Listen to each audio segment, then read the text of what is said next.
It's the Wayne Bradley Show. Conservative political radio. Giving you what you need to know. Listen up, it's the Wayne Bradley Show. It's the Wayne Bradley Show. Conservative political radio. Giving you what you need to know. Listen up, it's the Wayne Bradley Show. That's what it is. It's the Wayne Bradley Show. That's what it is. Listen up, it's the Wayne Bradley Show.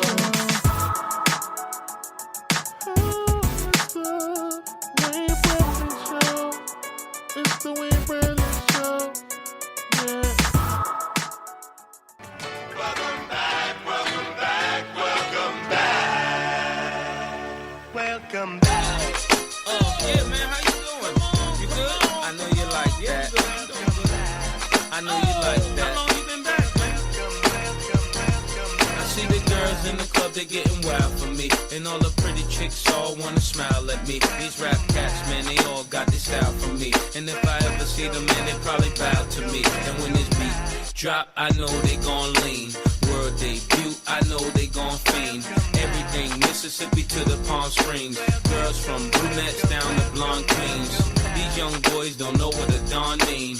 I'm just a bad boy, gone clean. I'm the diamond chain choker, always remain sober. Don't drink liquor and all the game's over. Need a plane, I explained it to my broker. 3 bots in the hood, top down, and ain't over. You know there's more, man, where that come from? Me and Kuda Love rolling back to back in one. See the names have all changed since I've been around. But the game ain't the same since I left out.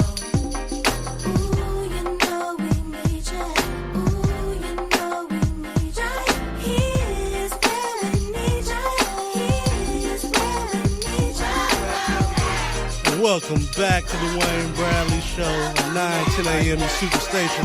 Feels good. Feels good to be back in the studio today. Oh, my goodness. You know you like that. What's today? Today is like Tuesdays and Wednesday. I'm losing track today. Wednesday. Oh, it's been too long. I'm feeling good. Came back at the right time. Today, we're just going to call it Taking Out the Trash Wednesday. That's what we're going to call it today. You know, I'm just glad the gloves get to come off and some people can be honest about how we really feel about certain folks. And Steve Bannon has lost his mind. And I agree, and I would argue with President Trump that he never was sane from the beginning. Or if he was sane, he was just a guy that was a con man. I told folks from the beginning, this guy was, he was stoking fear, this nationalist movement he was trying to build with his website that only profited $1.5 million a year. Basically a website that promotes propaganda. And today, the news came out that a book was being made and Steve Bannon basically tried to throw his son under the bus, Donald Trump Jr. He tried to throw his daughter under the bus, Ivanka, threw Jared under the bus, proving what Scaramucci, the mooch, had predicted months before, that this guy was totally into himself. That's the only way I can say what Scaramucci said, that the fact basically was that this guy, Steve Bannon, was for himself. Now, I learned today that there are more Steve Bannon fans that are mad than, say, Donald Trump. Now, listen, Donald Trump has fired every kind of person that's been in his administration. He's fired. I mean, we've had the health secretary, a real Republican, resign. But this, folks, I'm going to call this addition by subtraction. I don't have a problem with that. Steve Bannon makes my job difficult, makes a lot of Republicans' jobs difficult. And today, he couldn't hold it back. His ego is as large as I'd say my president. He thinks he's Donald Trump. He wishes he was Donald Trump. He thought that he was the person, the vision that catapulted Donald Trump. Donald Trump had already won the nomination. The hard part was getting through 17 Republicans, good Republicans, I might add. The easy part was going against crooked Hillary. And Bannon wants all the credit. Doesn't surprise me. I've said from the beginning, this guy, he's a genius in terms of marketing a website. If the White House was about marketing a website, then Steve Bannon would need to be the guy in charge. But what Steve Bannon was doing, he was taking advantage of a disenfranchised, angry group of folks and was trying to create a political movement out of that. And it had no basis other than the spread, fear. Piss off people. That's what Steve Bannon liked to do. He liked to do that to the media. And to some degree, it's entertaining to watch a little bit of it. But he finally went too far, I guess, at least for President Trump today. Supporting Roy Moore, that wasn't far enough. Talking about Mitt Romney, talking about Mitch McConnell, talking about Paul Ryan. He attacked Paul Ryan for years at Breitbart. Years. Now, I know there's some Republicans that don't like Paul Ryan. I get it. It's tough being in the leadership position. So Steve Bannon decided to spill the tea. He did what Omarosa might do. You get what I'm saying? This is not what a guy who took pride in getting the president elected. He wanted the credit so he could do what he's doing now, writing a book, make Breitbart a little bit hotter. I don't know what to say. How you doing? All right. Well, we're going to go to our first caller on here because I'd like to hear from some folks today on this issue because, I know there's some people that might think that Bannon's okay. Let's go to Ray, who's on the line. Ray, thanks for calling in. Oh, no problem. Just driving from Kalamazoo to Grand Rapids, listening on the 910 Superstation website. Awesome. And I wanted to say, first off, I was glad to see you took the hat off. I couldn't imagine it was cold enough in the studio to wear the hat. No, it wasn't cold. It's definitely, I can take it off in here, but it is definitely cold enough outside. My goodness. Freezing, all kinds of snow here. Now, Steve Bannon was always one of those things that Trump never should have done. Amen. He probably was advised at one point or another that having this guy there was going to bring in certain groups of people and it's going to help him out. But in the end, I don't think it helped him at all. And in fact, it gave the impression that he was one and the same exactly with Steve Bannon. In fact, as I commented today on Facebook, you and I's co-friend there, Jimmy Green, made the comment, birds of a feather. And I'm sorry, but they've never been the same person. That's why he's not there anymore. Right. It was a mistake. The guy does a good job with, like you said, with the website Breitbart, which is sometimes nice. He's horrible on the radio. He's one of the worst radio people I've ever heard in my life, and yet he gets the big nationwide contract. But that's the whole point of being in the position he was in. To be at Trump's side, so when it comes down to radio deals, look, no, he's not the only person that did that. But, to take credit as if he was the person, the real reason that Trump won and all these kind of things, it borders on ridiculous. Right, and unfortunately what it did is more than anything else, is it linked Trump with the so-called alt-right. Right, he didn't help Trump at all, to be quite honest. No, that was damaging. Very damaging. Truthfully, and among other things, Trump makes mistakes, of course. He's the guy who likes to put it all out there and say what he thinks, and he makes mistakes. And Bannon was just one of those mistakes. Never should have been there in the first place. No, that to me, I think that at the end of the day, the things that Bannon's come out and said today proves why you don't let certain people in the White House in the first place. It's fine if he wants to be an advisor from outside or, have Trump's ear, which he always had, which shows you that wasn't enough.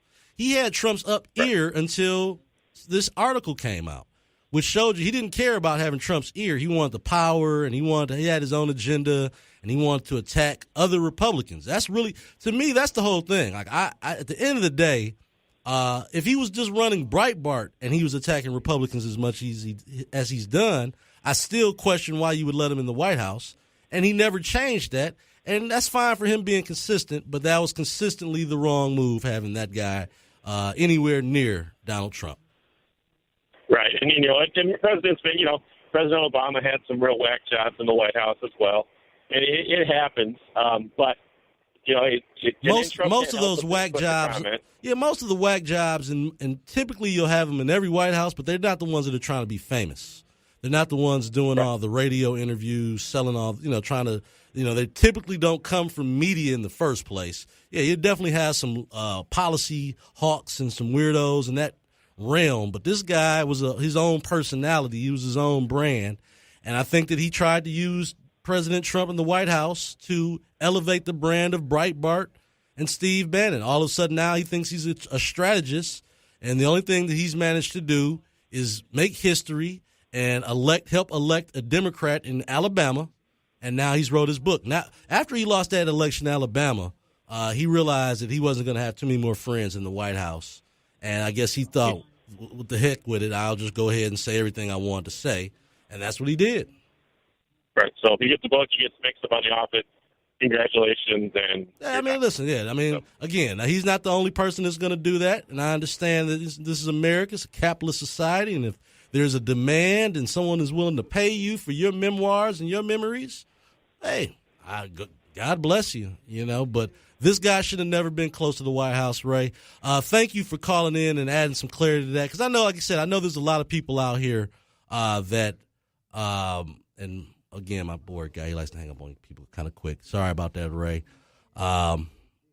We have to do a better job of protecting the president instead of letting these guys. There's another guy in the White House, but I'm not in the liberty right now to sit here and call out names. But one more guy needs to go out of that advisory group of the Bannon wing, because these guys just don't do any good for the president.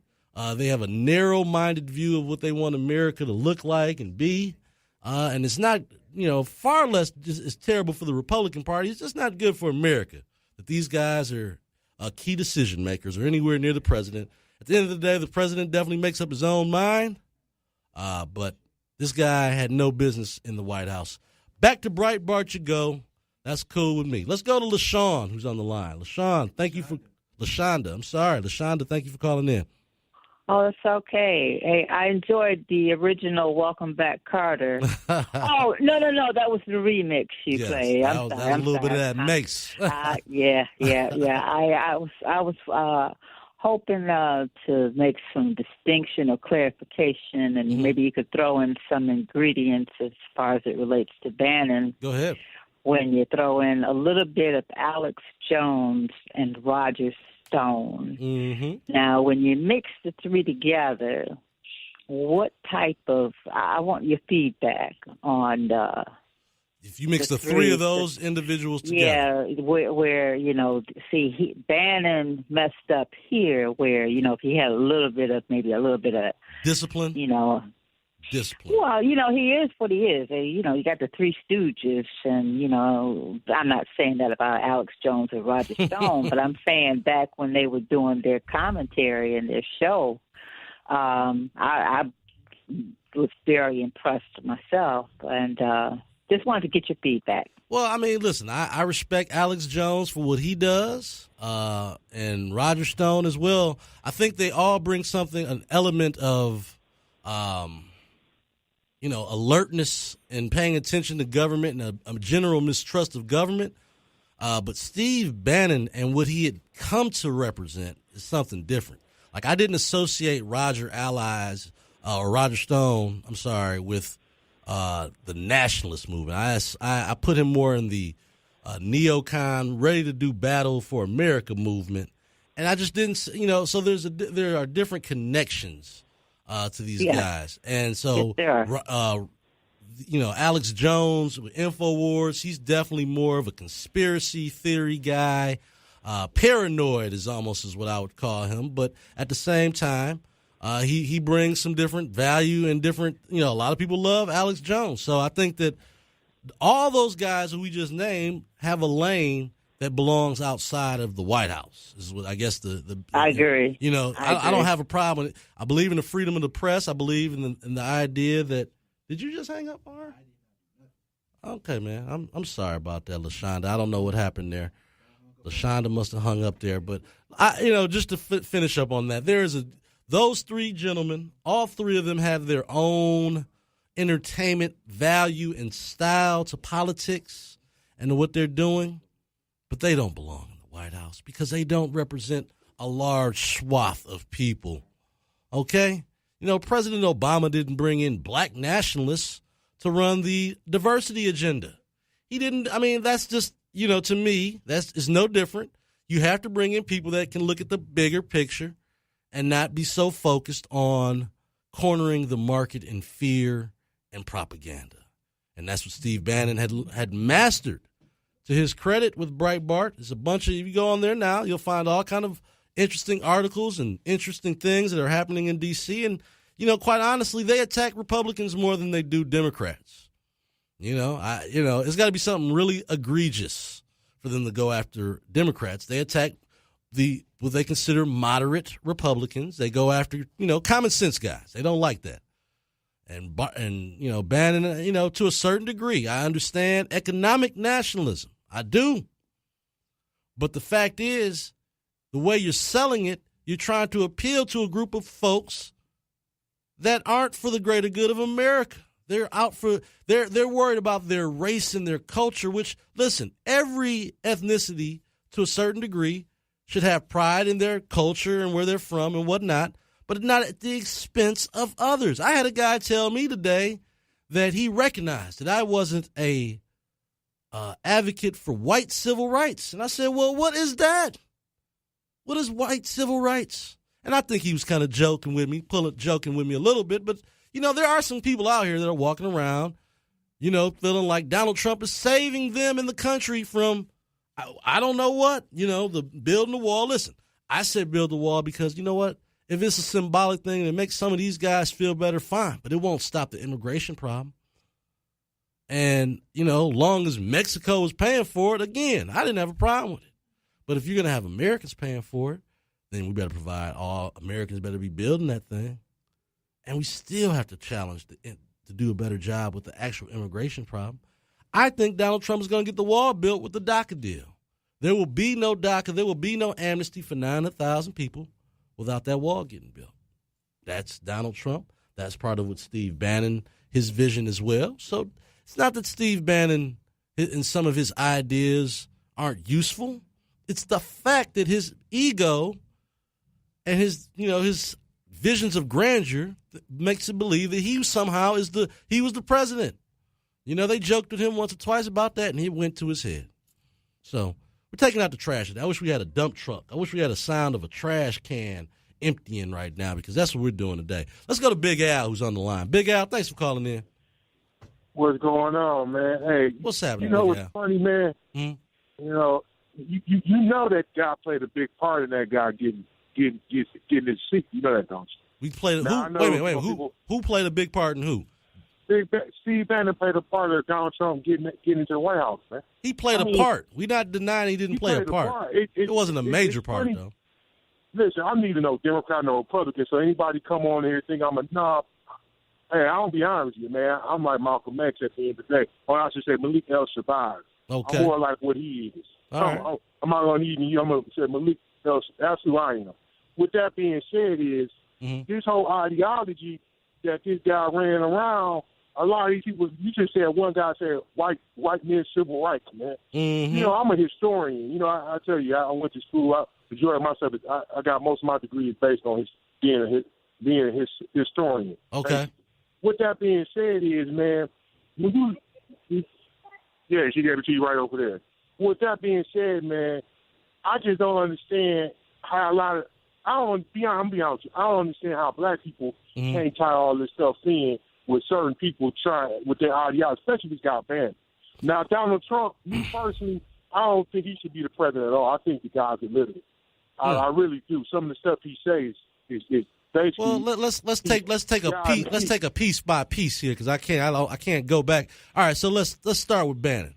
Bannon, and you said how black people. Because listen, man, let's be honest. His beef was with illegal immigrants. It's not with black people here in America. But we have to dispel. Yeah, we have to dispel. If you read half of the content on Breitbart, he still skewed. You said he was going after Republicans, but he still threw his occasional shots at African American people. Oh, no on that question, website. no question. Now, listen, I'm you not, know, I'm not a big think about Breitbart this. guy. I'm not defending that. Think about this. The guy that's the president right now, Donald J. Trump, his whole thing was the birther movement. First of all, he said that the president wasn't even legitimate. He said, "Can I see your grade?" Hillary Clinton Man, started that. nah, Hillary Clinton started but that, yeah, not Donald Trump. Listen, I told you, man, at the end of the day, I don't have anything against white people. I just don't trust. I'm just going to be honest. Now, Okay. a white person said, "Oh, you shouldn't feel that way."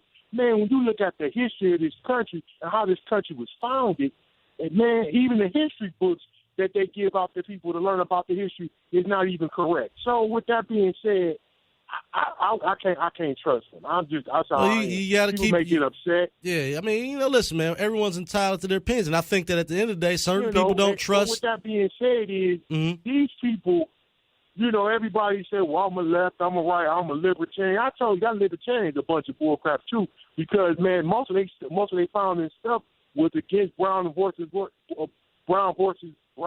the Board of Education. They went to supersede that. They're the reason why you got vouchers going on, man. If you look at South Carolina and North Carolina. So with that being said, I want people to start to read and check the true history of this country. With Bannon and Donald J. Trump, man, both of them guys are jokes. And the reason why I'm saying that is because you got people on the big stage up here arguing about who's better and who's not. Yep. At the end of the day, everybody talking about the country's supposed to be together. Like I told you 2 weeks ago, if the tax if the new tax laws they got out don't help people, can I come to 9-10 and knock you out? Because you run around saying it's gonna help people. Me personally, I think it's gonna hurt a lot of people because a lot of people are not qualified to even get. A lot of people don't pay taxes in the first place, Big Al. A lot of the people that are complaining about this are people that don't pay taxes in the first place, which is a whole nother issue that we could talk about. Well, I know it's a whole issue, but what I'm saying So why is, are they complaining if they're not paying taxes in the first place, Al? Man, listen. You saw what they're trying to do. They're trying to get all this offshore money back into the United States. Isn't that a good thing? Isn't that a good thing? Should we not try to bring that money back here? But you know what? I know trickle down don't work.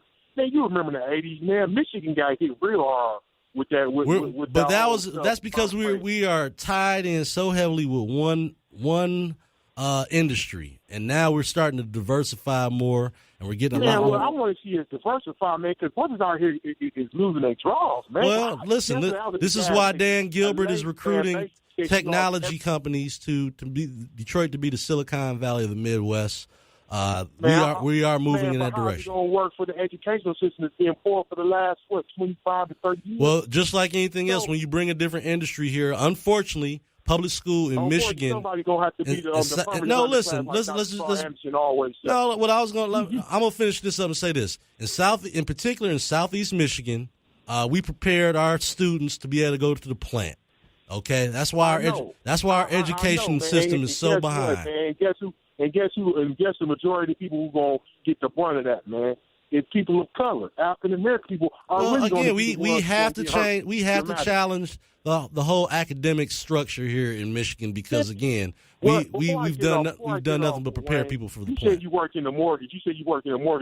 Think about it. African American people in the state of Michigan with some of the majority of the houses throughout this country. The majority of the people suffered during all of the crisis, man. And guess who got bailed out? The banks got bailed out. The regular Joe mom and pop people didn't get bailed out. They're the ones who still getting in the room. No, that's not necessarily true. There's a lot of people that were able to get into the home saver programs, but that's. You don't think the majority? You don't think the majority? I think people in the poor people in general. Yeah, poor people in general throughout the country suffered on this because a lot of people aren't financially literate. They don't understand what a arm rate is, and they don't understand that things went from 3% to 7% in 1 year. So I mean, there's a lot of different challenges that go along with that, man. So, man, I'm just like this, man, Wayne. I'm like this, man. Come on the real team, man. Stop playing with them cats in the Conservative Party. Come back to your motherland, brother. I'm still on the motherland. I'm loyal to the soul, baby. We just got to bring more options to the table, Big Al. I appreciate that. Man, them guys don't care nothing about you, man. And neither does the Democrat Party. If that's the gauge we're going to use, we need to be at both tables, man. We're at the kiddie table at both tables if that's the case. Hey, I understand, Big Al, but somebody's got to do it. It's a rough job, but somebody's got to be at the table for us, brother. Man, and listen, I'm man, going to continue to do that. Team, man, leave them clowns alone, man. Be cool. All right, brother. Thank you. All right, look, we're going to go to a break. When we come back, we got Michael, Walter, and Greg on the line. Walter is back in the building. We're going to be back. We'll be back in a minute on the Wayne Bradley Show here on 9:10 a.m., your Superstation. Thing what mates do, got a lot of girls that'll love to replace you. Tell it to your face, behind your back, people talk, never mind that. Money never find that. Puff dime stacks, right? Hot stuff that make people say rewind that. People know you go against all them gigolo. Get your hoes flow, make the girls drink it though. I represent honeys with money, fly guys and gents. Ride with the tents, that be 35%. Gold so by lace, so I look both ways. Top says okay, when 10 smoke rain, no way. Keeping me without handing me my chips. Got plans to get my land and my six. People out of town don't understand this shit. Pop champagne like I won a championship. Come on. Been around the world, now you been player hate when I don't know. ED, may that good Lord be with you. Have a good trip on your way down. 910 AM Superstation, the leader in opinions.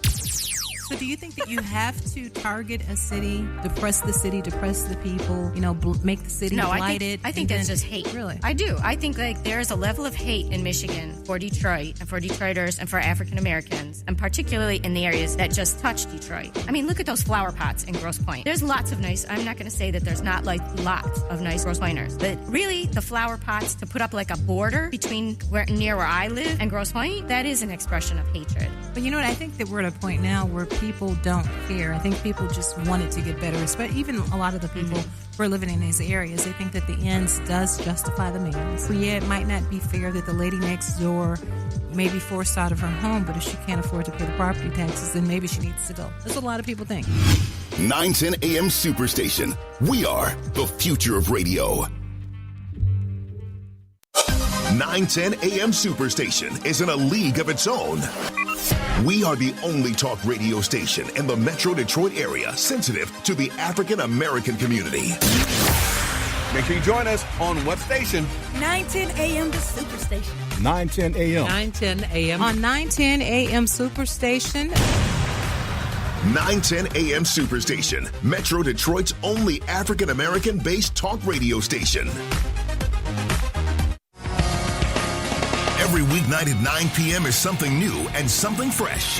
This is Todd Corser, and I want you to check out my show. Listen in and call every week as we explore government and hot topics. Tune in, raw and uncut. This is Attorney Michael Schwartz at 910 AM Superstation, and you can hear me every Tuesday night starting at 9 p.m. Hello, Detroit. This is Attorney Crystal Crittenden, and please tune in to my new show, The Truth Matters, on 910 AM Superstation. Hello, everyone. I'm Charlene Mitchell, your host of Mind Your Business. Listen to my show live every Thursday from 9 to 11 p.m. I'm Reverend Maya Lisa Reynolds, inviting you to listen to Mama Maya Speaks Friday evenings from 9 until 11 p.m., discussing education, motivation, and inspiration on Superstation 910 a.m. Different names, different voices, but the same energy. 910 AM Superstation, the voice of Detroit. It's the new show that everybody's talking about for all the wrong reasons. Catch 910 AM Superstation Uncut, airing every Saturday night at 1 a.m. on WADL Detroit. There's always somebody who knows how to mess something up. We call them... It's the wire hanger of the week. No more hangers. You'll see the drama. They should make a cartoon called Little Black Girl Marries Prince. And they could have her like in the hood with Shaquanda. Like, girl, I'm gonna be a princess one day. The comedy. Mike eats 2 tacos, looks at me and goes, you gonna eat all that? I said, come on, bro. The off-the-chain opinions. And hear the calls that make you say, bye, Felicia. Tune into the hottest new show in late nights. It's 910 AM Superstation Uncut, and it's only on WADL Detroit. Don't miss the best day party in town every Saturday at 4 p.m. on 910 AM Superstation with Chuck Bennett. It is your best Saturday day party in town. You guys, X, bottles with models. You know what? You hear what kind of show is this? I hear champagne bottles popping in the back. Bobby's got it like all over the place. Oh, man. Saturdays at 4 p.m. only on 910 AM Superstation. 910 AM Superstation, the leader in facts. Same time, you have an administration saying, or you have the media in general, other than you, saying that, Detroit's on a great comeback. Detroit is on a partial comeback, but there's a large segment of the population that's been left behind that this city has been and continue to be built on. And, as long as you're leaving people behind, like in the military, they say you shouldn't leave nobody behind. But we have been left behind. We have been forgotten, pushed over, kicked, and robbed. And we're being robbed every month. It's not over. The bankruptcy isn't over. It's still every day to us. Voices. But then you got the Democrats, they stepping in the way. Donna Brazile comes out and says Hillary took over the part of them giving money. She ran her operation in the DNC. So is the Democrats going to ever get it together? 910 AM Superstation. We are the future of radio.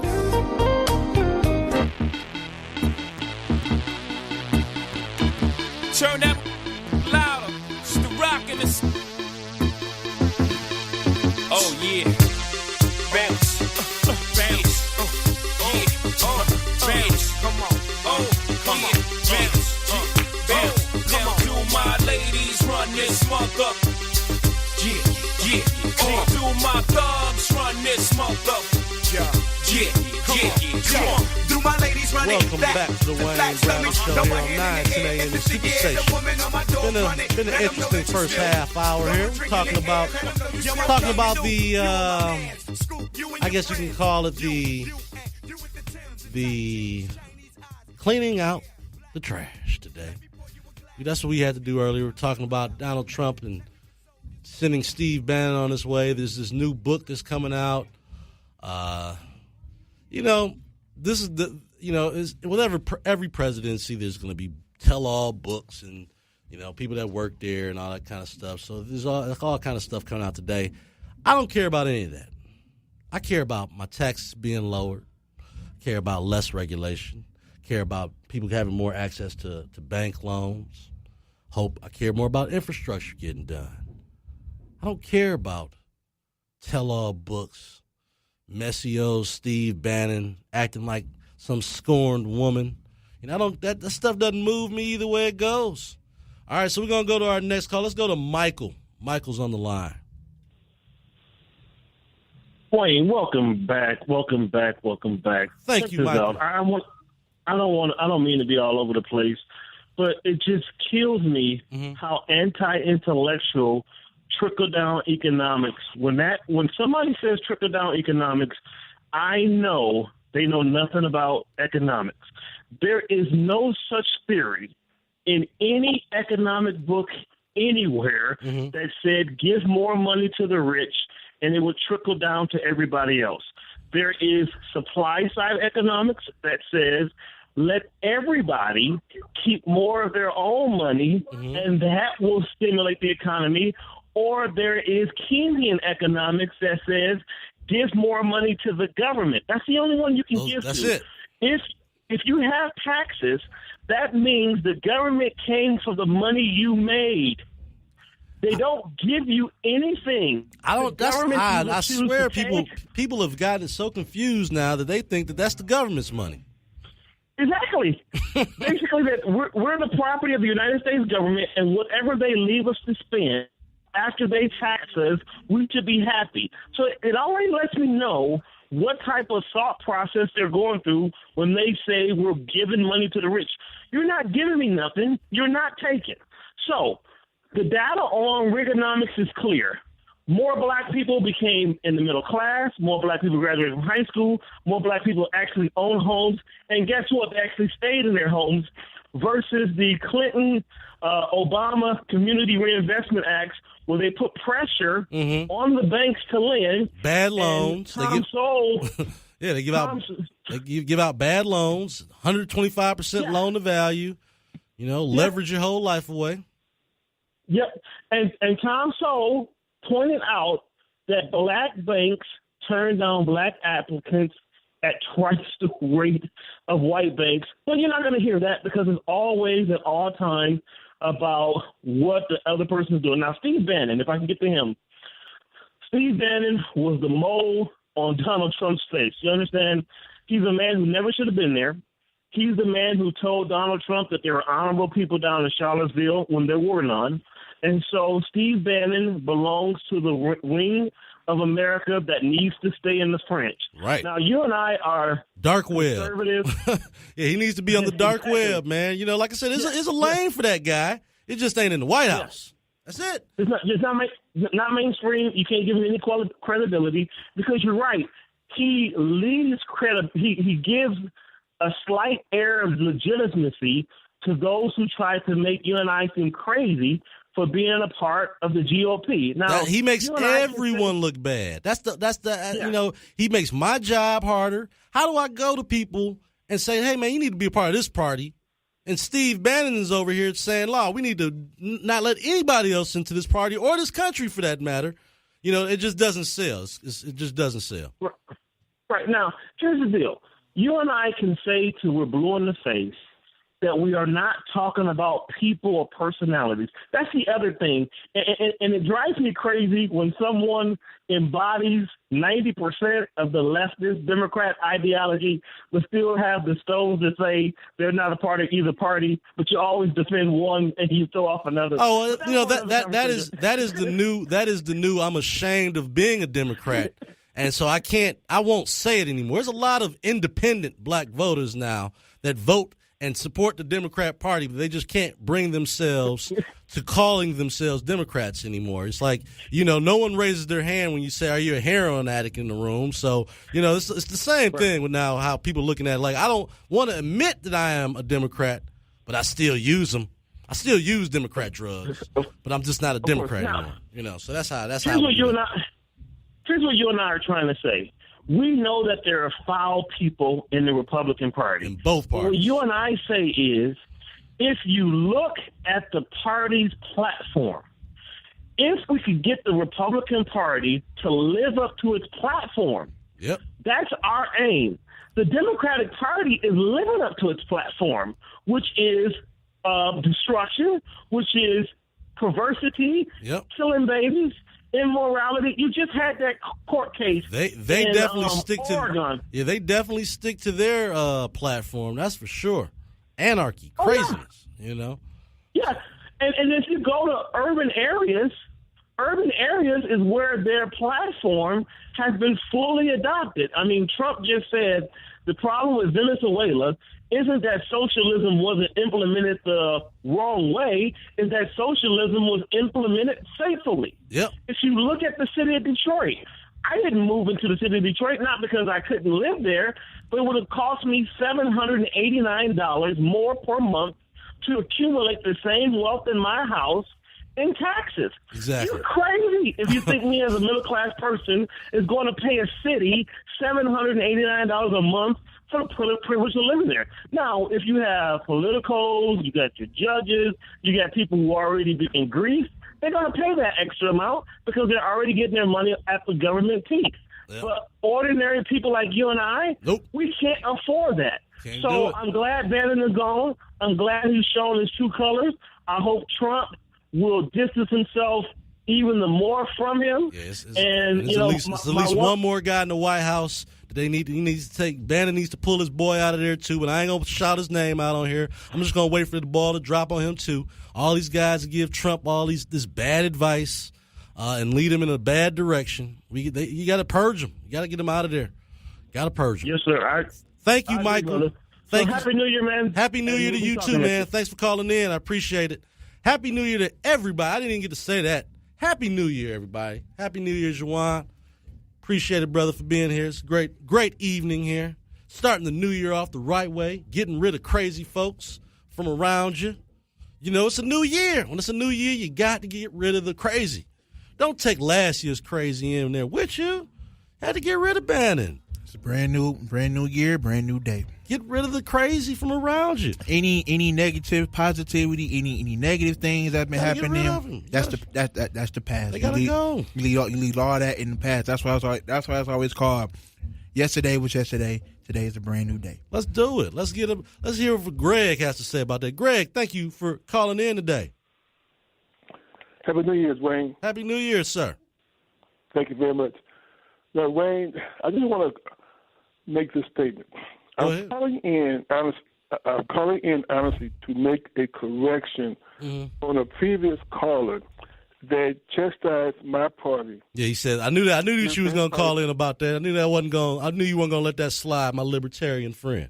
I knew that. Thank you about the Board of Education. Mm-hmm. What we stand for is individual rights. What we have advocated for decades is to privatize completely the educational system. We resent the fact that politicians tell us what time our children should go to school, where to go to school, when to go to school, what to learn, and for how long. The politicians only started the government school system for 3 reasons: for power, control, and access to our income. Right. Taxation. There's nothing in the United States Constitution that authorizes the federal government to be involved in education. To have an individual forced to pay taxes on their own property is wrong in our opinion. That violates individual rights and private property rights to no end. We have steadfastly been opposed to force of any kind when it comes to education. Right. Get rid of the government school system, and you will see immediately the fighting end on what to do or how to educate people, for people's children. Interesting. Private scholarships to those who can afford it is something that we support. Excellent. But we also support 100% homeschooling. We know for a fact that government teachers union are opposed to homeschooling 100%. Well, yeah, they're only opposed to it because it affects their bottom line. You know, they need that head count. They wouldn't care. They wouldn't care if you actually homeschooled them. Half the year, as long as they get that head count money, you just make sure they're in there for that head count day. You know, that's absolutely. So for I won't mention his name, but for anyone to believe otherwise is wrong. All they have to do is contact our headquarters here in Michigan and ask for our official position when it comes to government education. All right. And so, having said that, I thank you very much. And please, for any caller or listener, to have questions, just email us for any and all questions, and we'll get back to you as soon as possible. All right. Wayne, thank you for your time. I appreciate it very, very much. Thank you, Greg, for calling in. All right. Thank you. You know, I got love for my libertarian friends. You know, I catch wreck from some of them because, you know, sometimes I'm a little neoconish when it comes to blowing up stuff in other countries. You know, they probably want me to be a little less intervening. And at times I feel like that's probably the smartest thing to do, is to not intervene. But, you know, in this North Korea situation, another situation that has triggered liberals across the country, Donald Trump yesterday reminded Little Kim, the Rocket Man, that he had a bigger button than Little Kim. And if Kim Jong-il continues to threaten America, I'm telling you, Donald Trump is going to make a parking lot out of North Korea. I don't want that. But this guy does not understand who he's messing with. This is not President Obama, Lil Kim. You're not dealing with President Obama. You're not dealing with President Bush. These guys are all pragmatists.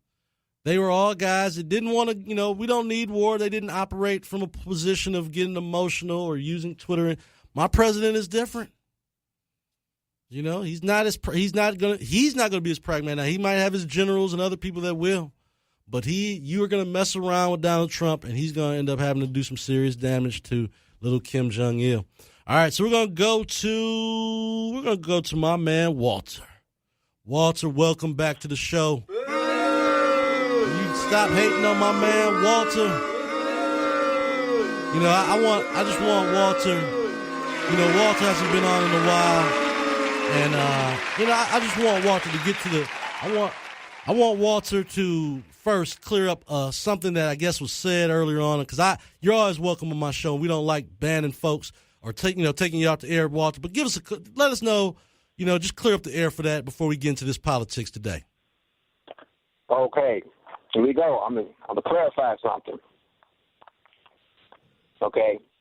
And please, just quickly, gently. All you people out there listening, don't shake and quake and get nervous. I do not call people Aunt Your Mama. If anyone misconstrued that, could you please just let them know that you apologize and that's not what you said? Maybe it was something else. You know, you get people so riled up, Walter. You know, that's probably all it is. What I said was, this is what they misconstrued. Let me clarify. I call folks that vote for the Democrats, Tobys, from Kunta Kinte, from all those guys, those personalities, but the real life stories, you know, Roots. We all know about Roots and those characters on it. Kunta Kinte, Toby, Kizzy, and the other slaves. I liken that to everybody who votes for the Democrats. Well, can you I'm going to ask you one time, man. Can you please just gently apologize to our listeners that someone's offended? Say you're sorry. That's all you got to do, Walter. Come on. We go just one time. Just say you're sorry for offending whoever you offended. If I call you Aunt Your Mama, I apologize. I wouldn't call you Aunt Your Mama, any black woman. All right. Or any woman for that sake. Give him a round of applause for that. There we go. That's what I'm talking about. That's all we want. We want to clear that up. Now that we've cleared that up, let's get down to business now. Now that we've cleared that up, we got the softer, gentler side out of Walter out this evening. Let's talk about the real deal. That's the first and last you ever hear Walter say sorry. We're never going to expect that again. But we want, at least tonight, we want you, Walter, to break it down. Why are people so upset about a tax cut again? Break it down for me, Walter. And we talk about North Korea, too. Yeah, by the way, let me deal with North Korea first. Kim, Hong Kong, sing-along, Sue. Dennis Rodman, if you mess with me, I'll kill you, too. We're going to send Dennis Rodman there as an ambassador to deal with his buddy, okay? Mm-hmm. I have no problem with that. I think that would be a good suggestion. Dennis Rodman for ambassador to North Korea. I like it. That's right. And if you don't entertain Mr. Kim Hong Kong sing-along, Sue, you're going to throw him in prison, too. Yes, he will. But anyway, that's right. And that was the only reason that Kim Hong Kong sing-along to accept him and those other NBA players, because they entertain him. As far as being just accepting them as people without the entertainment, that's the real test. And that goes for any of us. You ain't got to entertain me to be accepted. In the eyes of God, you accepted for who you are. Okay, now, you got your mini sermonette. The taxes. I'm like you, Wayne. I have never seen a time right here, especially black folks, who's being oppressed the most by the Democrats. They're even willing to fight high taxes. I don't get it. I just don't get it. Yeah, Wayne, it's got me baffled, because they're using the same lingo about trickle down economics. Never worked. It didn't work in the Reagan days. I'm sorry, it did work. Common sense tells you it works. Common sense tells you, think about what the politicians or the fake news media says about trickle-down economics. The same old foolish playbook from the Democratic Party and the news media. It does work. Common sense tells you, if you get your taxes cut, your federal taxes, Social Security, state taxes, no taxes for the people in Detroit. It's a Detroit tax. You know about that oppression. I never hear nobody argue about that oppression, that oppressive system in Detroit. Anybody tell you, and by the way, if we all had our way, we wouldn't pay no taxes. A lot of folks aren't paying taxes. The irony is the people that are complaining the most are the people who ain't paying taxes anyway, Walter. I'm glad you mentioned that. You explained it to Al lately. Earlier. You explained it to him. And by the way, I'm gonna confirm what you just said. Because my income and the amount of kids I have benefited from that for many years. Income tax credit. Mm-hmm. I'm talking about $7,000, $8,000, $9,000 checks. Yep. And the more kids you have, the more you get. I pay federal taxes out of my payroll taxes for my job. But guess what? And all those people, I want y'all to listen to me, broke, busted, disgusted, what they call them, the working poor also. When you at a certain economic level, you make so much money, even if they take it out of your check, you make a certain amount of money, you have a certain amount of kids, you're going to get all that money back at the end of the year. Ain't it a blessing? No Democrat gets no credit for it. That's a blessing. It's blessed. I bought cars, everything off of that money. I mean, I get big checks.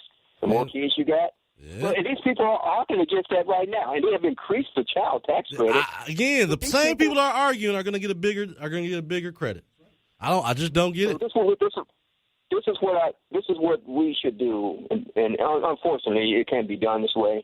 All those that are just getting more money in their paychecks come February, pay more taxes. Since they hate Donald Trump and the conservatives that passed that tax cut, and no Democrat voted for it, since they hate them so much, why don't they just quit arguing and ask them to exempt them from the tax cut? Pay the same rate. By the way, mail it back in. Mail it back in to the government. They'll take the money. They will definitely take the money. Yeah, they'll take it. And I guarantee you, the hypocrites that's arguing against it is going to benefit from it in February. And guess what? They still not going to be content because they are brainwashed by the Jim Jones Kool-Aid, Democrat Party Kool-Aid. Thank you, and Walter. They refuse to break rank. They refuse to break rank and be ostracized from the Democrat Party. I'm talking about regular people, too. They call this station. And by the way, if you listen to most of the people that call this station, the black folks, they are in the minority because Duggan got back in. And they will have you think that the same people that call here all the time, they are the minority because a lot of black folks that voted for Duggan, that white man that most of the callers can't stand, they ignored all that foolishness, all that race baiting and all that stuff, including with Mayor Young. They made the right decision on that one, huh? They didn't go for it that time. Man. Hey, Walter. Trickle down economics works. I don't hear no more lies about it. Don't work. It works. Thank you, Walter. I appreciate it. Thank you for calling in, and thank you for your honest feedback, and thanks you for the humbleness in your heart, my brother, for willing to apologize. And again, we don't mean to offend with words. Maybe our position sometimes can be offensive, but we don't want to insult those. We don't want to insult people. So thank you for listening in. Thank you, Walter. Appreciate it. When we come back, we got two last calls. We're going to bring in some community folks. We're going to talk some other issues in the community. But we got we got Miss Marcia and Big Al. I think he called back in. So we're going to bring those two back after the break. And we're going to bring in some folks from the community to talk about what they were doing here during the MLK celebration. Thank you for listening to the Wayne Bradley Show on 9:10 a.m., your superstation. We'll be right back. It's not too hard to keep once you start to jam. Oh, now don't you wanna jam tonight? Don't you wanna jam tonight? Don't you wanna jam tonight? Don't you wanna jam tonight?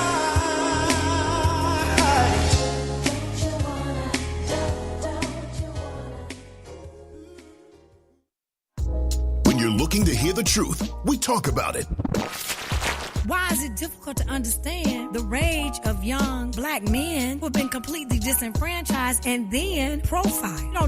You don't assume that they're amazing and beautiful and smart and genius and gifted, and you should. But psychologically, you have been trained to think otherwise. And you've been doing it from pre-K. You've been suspending kindergartners for not being able to sit still. Then when they act out, when they wild out because of the way you're treating them, you got them on TV with police holding them to the ground and arresting them. What kind of insanity is this that the children are crying out and saying something ain't right here? And I'm just here to make an announcement, public service announcement. It's not going to come out the sky. You're going to have to decide to make a change. And you, everybody in this listening audience, is going to have to decide to cultivate some beauty. 910 AM Superstation, the only urban talk radio station in town. 910 AM Superstation is the voice of the people. Don't believe me? Just listen. I love 910 AM. I listen all day long. So many articulate and thoughtful, diverse voices and wonderful stories. I always head to the 910 AM website for the latest in entertainment news, community events, and more. So when you think of 910 AM Superstation, we want you to tune in, call in, and don't forget to find us on social media. Celebration Church of Detroit is on the move. Join them starting Sunday, October 1st at 9 a.m. at their new spacious home, the Auditorium of Southeastern High School, 3030 Fairview on Detroit's East Side. Come and receive a life-changing word from Bishop Greg Davis. Starting Sunday, October 1st at 9 a.m. for 90 minutes of praise, worship, and the word. Their new home, Southeastern High School, October 1st, 3030 Fairview. It's the new show that everybody's talking about. What you doing, man? For all the wrong reasons. You're that lady that does everything. Says, no, ma'am. Don't do everything. Catch 910 AM Superstation Uncut, airing every Saturday night at 1 a.m. on WADL Detroit. Oh, hell no! You'll see the drama. That's why you got all those cougars running around. Ooh, shout out to my mama. The comedy. So I remember one time, a long time ago, a popular radio personality tried to fill on me, Coco. And, the off-the-chain opinions. Y'all need to get down with Mr. Dan Gilbert. You know Mr. Dan. I'll be like, man, take Dan Gilbert. And hear the calls that make you say, bye, Felicia. Appreciate you holding, man. How are you? You know what, man? I like your show. Please don't put Sam Riddle on there, man. Tune into the hottest new show in late nights. It's 910 AM Superstation Uncut, and it's only on WADL Detroit. 910 AM Superstation gives you the flip side, the real side. This is our side. Hey, what's up, everybody? This is Hill Harper. It's your boy, Lil Wayne. Check it out. Hey, this is Lisa Ray, and you're listening to 910 AM, the Superstation. You're listening to 910 AM Superstation, Detroit's only urban talk radio station. Bang that joint. Mentally, yeah. Chicken man, yeah. Missy, yeah. Showed up, yo. Check it out now, yo, walk yours out. I ain't gonna lie, what I look like, turn it down, I drove by. Recognize a pimp, open your eyes, hop in the passenger side of the ride. Damn, bleak, can't speak. Okay, what's up? Shut up and close the door. Welcome back to the Wayne Bradley Show on 910 AM Superstation. We are, I'm going to wrap up. I got two calls here before I go into these more important community issues this evening. You know, I try to do a little, spread it around a little bit. We don't have to talk all night about Steve Bannon and his losing. We're going to go to Miss Marcia. Miss Marcia, welcome to the show. Oh, thank you, dear, for taking my call. Okay, you know, Happy New Year. Happy New Year to you and your family and all my human family on the planet. I love you all. Mm-hmm. You know, Bannon stabbed your boy in the back and then ran over him with the Mack truck. Well, that's why the whole brigade is rolling over Steve Bannon this evening. You could have predicted. You could have seen this coming from a mile away. No, we didn't see that. We were slugged. We were knocked out. I never thought we would have. I'm not surprised. Steve Bannon was giving himself way too much credit for. Oh no! Now wait a minute. No, listen, honey. Don't try to dismiss this. This is a stab in Trump's back. This is a knife in his back. It's a butter knife at best. It's a butter knife at best. Steve Bannon has when nothing. He stabbed him in the back. He ran over him with a Mack truck. I don't know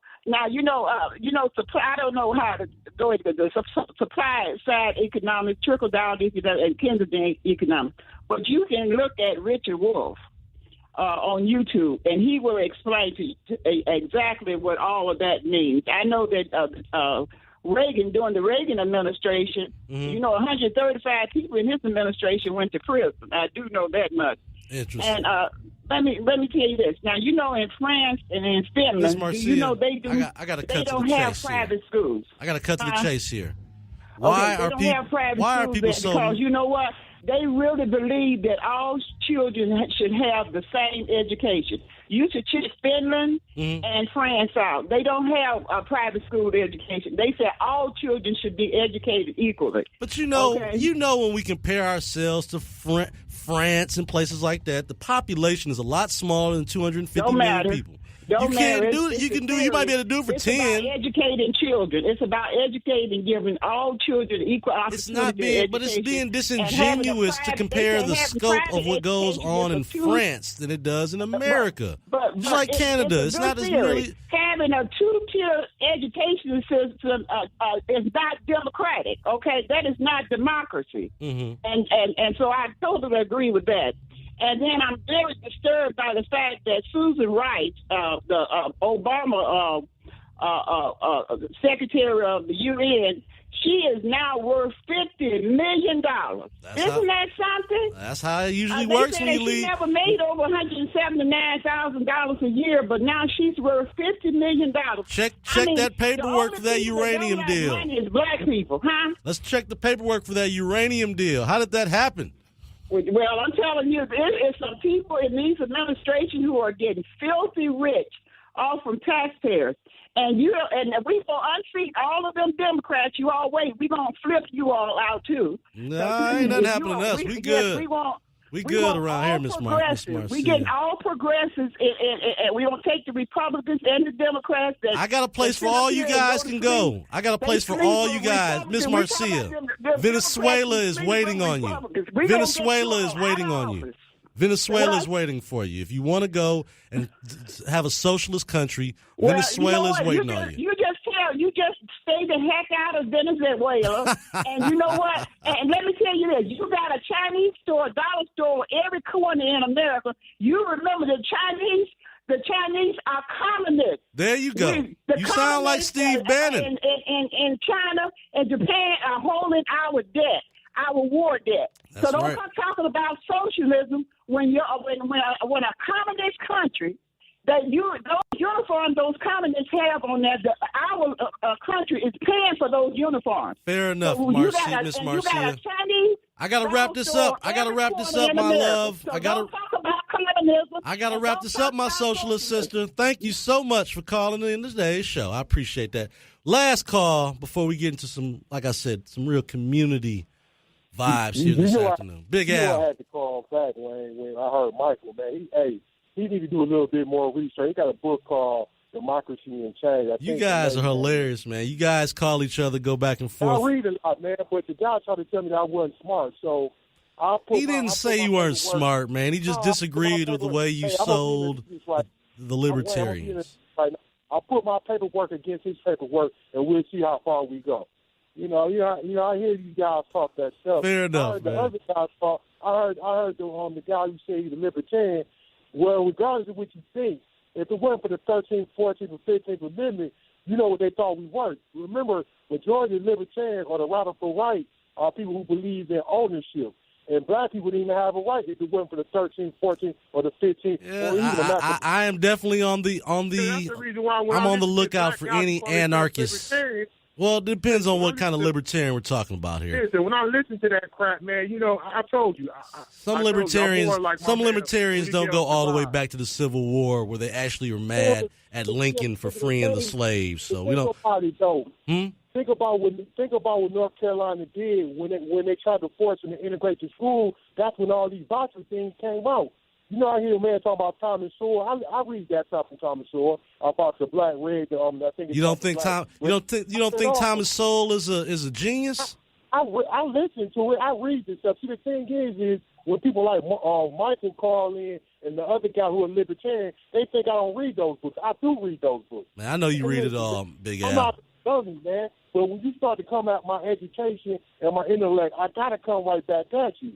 Fair enough. I don't have nothing against Michael. I don't have nothing against the libertarian. I don't have nothing against Walter. But don't think you're the only person who don't think you're the only person who knows something. I read a lot too, and that trickle down economics didn't work. And like Mother Marcia said, half of that administration went to jail, man. So with that being said, I'll leave it at that. Thanks. You have a good day. Thanks, Big Al. I need a round of applause for Big Al. Give Big Al, man. Big Al don't play around out here.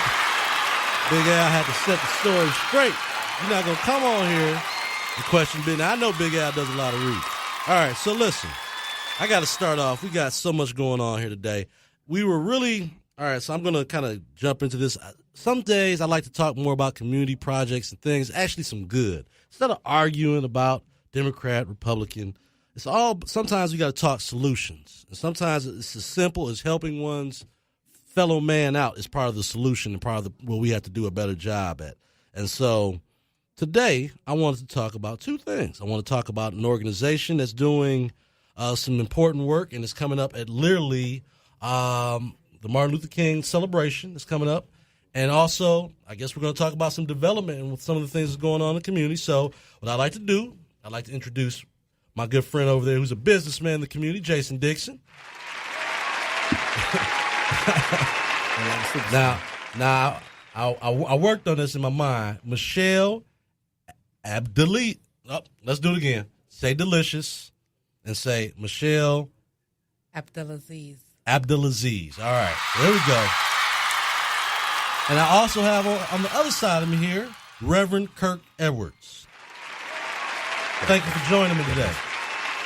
All right. God bless you. All right, so thanks for having us. Let's just start off. I got to calm down and relax, get back to my normal Wayne Bradley here. What are we here to talk about today? I want you to kind of just set it off and kind of when I'll start asking, what are we here to talk about today with your organization? Tell me about your organization, and let's talk about the event that we're looking at doing.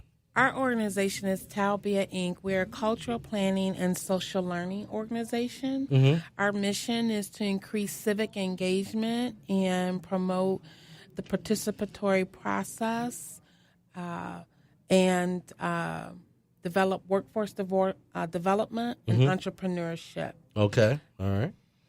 And Reverend? You have a very interesting, it looks like a development corporation. Could you talk a little bit, would you like to talk about a little bit about that? Yes, we have Georgia Community Development Organization, and this is an organization where we assist with our veterans with housing. We do a gamut of things, of reentering, returning citizens, getting them acclimated with jobs. Also, we have camp creation. We're renovating the camp so we can send inner city kids back to camp. Which was interesting with this project and connecting up with Michelle. Mm-hmm. She called and asked, will we help her out with this project? And it's found the project is in the Ravendale community, which my father, Eddie Edwards, the late Eddie Edwards, founded the Joy of Jesus, and they revitalized that area about 30 years ago in the 80s with Tony McElwain, who was a pillar and a pioneer of that community, as well as we partnered up with Faith Clinic, Loving Kindness Community Development Corporation with Pastor Zachary Hicks, who has veteran housing, and he serves the veterans over there in that community. And so I'm excited to partner up and see about saving this post and getting this post back up and running. Okay. Now, and we talked a little bit about this yesterday as well. Yes. There's going to be a dinner. There's a dinner and show fundraiser. Can you give the date? Well, I'll give the date. We can talk more about it. It's Saturday, January 13th, from 1 to 5 p.m. at the American Legion, the Joe Louis Post at 19486 Sherwood in Detroit. Now, the idea is that this fundraiser is going to help save that post. Is that? Yes, right now the post is in jeopardy of closing its doors, and the fundraiser is something we plan to have ongoing. Mm-hmm. We plan to have a couple in Black History Month, and then thereafter it will help to pay utility bills and keep the post open. Right now they are in jeopardy of losing the post because of some utilities that are in arrears. Okay, all right.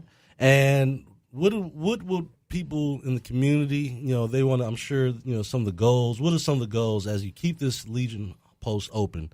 What would you like to see moving forward with it? Well, the veterans have been very clear. They want to see a learning lab in the community. Okay. And that's to be put together as based on the needs of the community. Ravendale is basically Harper to Connor to Gratiot, and correct me if I'm wrong, to Chalmers. Okay. Area. And so this community is in need, and we are looking to do cooking shows, have computer access for the community so what they don't have to travel as far to do their skill trade training. And Entrepreneur Roundup is one of our programs where we help young people to become acclimated about being an entrepreneur. And so those types of things where they learn about social capital, how to work in teams, which are very important to employers. These are the type of things that we're going to be doing at the Post. If people wanted to know more about the organization, is there a website that people go to? Yes, Talbia Inc. is located on the website at www.talb as in boy, IYAHINC.org. So we're looking to have something in the community where we won't have to be focused on a trickle-down effect. Right. We can have some of these young people that's coming out of high school, give them a trade so they can be ready to work. Right. If they have, summer programs and things of that nature. The other thing that you got to look at, a lot of these posts, the VFW posts and American Legion posts, they all have kitchens in them. Right. And we know we have a problem with young people not getting a meal, proper nutrition during, the summer time. And that's another way that we can fill a gap to make sure those kids in that area are able to get a nutritious meal. And if their parents don't know how to cook, they have an opportunity to come to one of those classes to learn how to cook.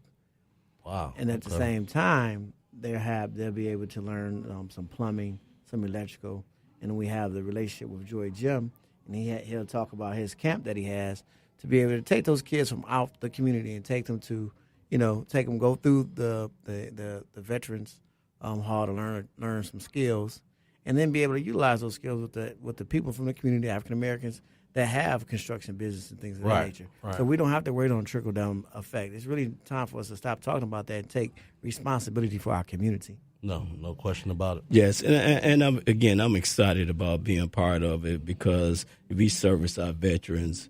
They served their country and served us, and now it's time for us to give back.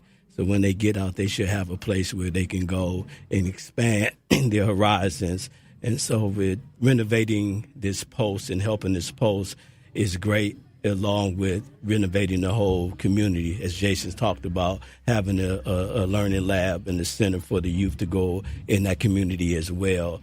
And so, as he said, trickle down, we want to be able to open up opportunities for our youth and open up opportunities for our returning citizens and our returning vets. Right. They gave their lives for us, and it's time for us to give our lives and help our heroes when they come home. To me, that's a critical element of that is making sure that even like I said, our veterans. You'd be surprised how many veterans end up homeless or challenged by mental illnesses or are just struggling to get a job, and this is admirable that you're willing to take on such a cause. Yes, we have a passion for veterans and their families in the community, and one of the things is the veterans in their dogma, no man or woman left behind. Right. And so this is our way to say when you come from the military service, that we're going to include you in community and we're going to work together so that they're not left behind, because veterans are standing in long lines to get food. They have unemployment and a lot of other conditions are going on, and we need to take care of our vets. Yes. And I also want to point out in that community, again, with Pastor Hicks, and he has loving kindness, and he's collaborated with us on this. He's already doing the serving the vets in that community, and he's housing them, and his church is right across the street. And so he's been facilitated, and as well as Tony McElwain. I mean, she's been in that community for a long time and fighting for that community. When they wanted to give up on that community, Tony McElwain and Pastor Hicks stood up and said, no, we're going to revitalize this area. And Pastor Hicks and Tony McElwain, they said that they're going to die for that area. And that's where they're going to be. You need that kind of commitment. Yes, still to they've been committed. And the young people, the young men that's in these communities need to see other men and other women that have a certain discipline about themselves. And when you're around vets, and they're very punctual, they're very deliberate at their actions, right? And that can kind of shape and mold some of the young people that might be going to the wrong way in our community, or some of them might not have a father figure in their home, discipline to steer them to go to church. But you have a lot of vets that's coming along to help. A lot of young people from the younger vets in TACOM is taking a kindness to this post too. They came out during Thanksgiving and helped us clean it out and everything to get things situated. Most of the VFW halls in the American Legion halls, they're senior citizens now. Right. So this is our opportunity to go to kind of bridge that gap and get some of those stories, get some wisdom. At the same time, bring our community together like they were, in the 80s, 70s, because that's all they talked about was the 70s, 80s, how it was. Something happened in the 90s. some went left in the 90s. So now it's time. These are those small opportunities in our communities. Mm-hmm. You might not get all the kids, you might not get all the families together, but you can get a few families to come in. It'll be open to do maybe some baby showers, things like that. Things where people have another opportunity, a choice. Right. And I think if we take this model that we're shaping up with this hall, we can replicate this model not just in the city of Detroit, but across the state of Michigan. Because when you see one gap, we're not the only one with the gap. They just don't talk about it. Right. No like Jason said, now it's our time to give back and rally the troops and rally the communities across the nation, because who else is going to do it but us? How long have you been How long have you been involved with this kind of work, in particular in this community? Well, I've been I inherited this community. Gotcha. My father had the Joy of Jesus there, and then God wouldn't let me go away. Then Pastor Hicks, I've been partnered up with Pastor Hicks for about 8 years now, and doing some things over there with him. And where's your church? Where's your church located? The church is located at 12260 is Faith Clinic, Church of God in Christ, 12260 Camden Street. Okay. And then my father had the Joy of Jesus, which was right across the street. Okay. And then I had Joy Gym Community Development Corporation, and I just go out and preach and teach and help disadvantaged communities. So you're second generation pastors. Is it second or third? Second generation. Second generation. Okay, all right. Well, a PK kid. Yeah, PKs. I used to work. I didn't want to use that term. I used to work with a whole slew of pastor's kids. Gina in my office, and then she had 6 or 7 brothers and sisters. So that's interesting, and it sounds like you continue to do the work for the community. Yeah. What about you? Well, I am the daughter and granddaughter of Freemasons. Okay. And Masonic Order. So I have been working in community since I was a child. Excellent. Community is what I know. But how I came upon this, a good friend of mine, Joe Diaz, who is the mayor of Carlton down in Monroe County, we got together and talked about some of the things we wanted to see. And he told me about the post, and I told him about, the concept of a learning lab, and we just began to dialogue and bring about this partnership where the vets help the community, and the community has a chance at this opportunity to give back to the veterans. This is awesome. All right. Well, as people are listening in here, if anyone wants to call in, we got a few more minutes for the break, but I want you guys to kind of, again, give the website, give your church, give the folks some information so that if they want to help. Let's talk a little bit more about the dinner. How much are the tickets for the dinner? The tickets are $35. Okay. And we have executive chef Steph from Food Network who will be coming, and she has a wonderful menu. She's also a vet. And she's a Marine. Oh, wow. Okay. And part of those proceeds will be going for our fundraiser. And, of course, part of the proceeds will be going for the food and the show. Definitely. And the Definitely. Are there any sponsorship opportunities if people are listening that want to get involved? You guys, listen here. This is a good opportunity to get involved in the community, help out veterans. I mean, this is just like a win-win situation. Are there any sponsorship opportunities? And if people wanted to just donate, if they just want to, send $20, how could they do that? Yes, we have a PayPal at paypal.me/Talbia Inc. And we also have a Square Cash app at $Talbia Inc. But most people, if they want to call me, my name is Michelle. My phone number is 248-219-9879. You can call me. We can make arrangements. You can send a check to our business address at 1001 Brush Street, Suite E, Detroit, Michigan, 48226, and that's Talbia Inc. All right. Well, I mean, to me, and give the website again as well, because I want, like I said, I want to give every opportunity. Got a lot of conservatives on here. Yes, They like supporting vets. You can go to our website and donate. You can donate on our website at www.TAL, B as in boy, IYAHINC.org. Thank you. I appreciate that so much. And can you give your church address and kind of give? I will. And I just want to reiterate so everybody knows, God is not the author of confusion. So all the donations are going through Talbia Inc. But my website is www.joyjem.org. That's www.joyjem.org. That's Joy Jem Community Development Corporation. Then also at Joy Jesus Evangelist Ministries, where I go out and preach and teach. Okay, everywhere. Right. So it's been exciting to work with Michelle and Jason, and we have some other people who's in the background who's doing a lot of groundwork for us as well. And it's just been exciting to, even though we had different cultures, different backgrounds, but we all had the common denominator is to serve the people and help the veterans. To me, that's obviously that is what it's really all about at the end of the day. Yes. And so I can definitely appreciate that, and people having different backgrounds, different religions, whatever. Right. But at the end of the day, it's a common goal of helping people. Right. Correct. Once we get the model for the Learning Lamb together, that's the opportunity to share that model around the country, because you have a lot of pockets of vets that have these locations, but they don't have the energy anymore.